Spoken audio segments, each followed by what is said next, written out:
চিরময় দোকানে স্বপন দীর্ঘদিন ধরে আগেও যখন ছিল তখনকারও সাক্ষী 2001 সালে আপনার দোকানটা এসে এরা বিরাট চালের দোকান কিসের দোকান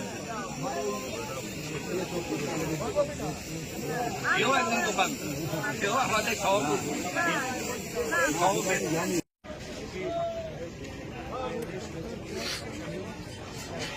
অনেকে নগদ রেখে চলে যায় যে পরের দিন মহাজনের ভালো না টাকা মেটায় ছিল হ্যাঁ অনেকের টাকা ছিল এখানে এগুলো সব এগুলো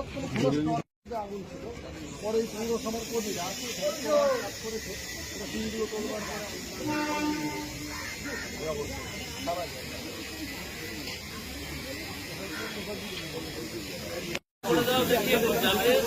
সাইডটা দোকানদারদের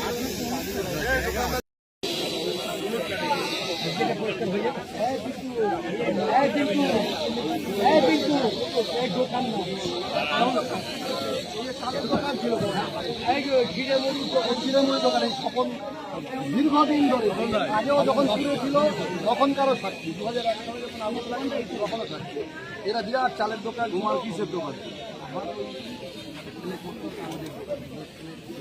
এও একজন দোকান এও আমাদের সভাপতি জানি চাল করে চাল করে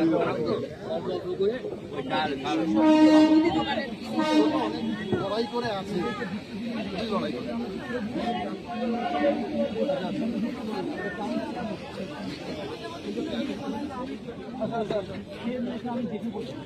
হ্যাঁ ওইদিকে একটু ঘুরিয়ে দাও।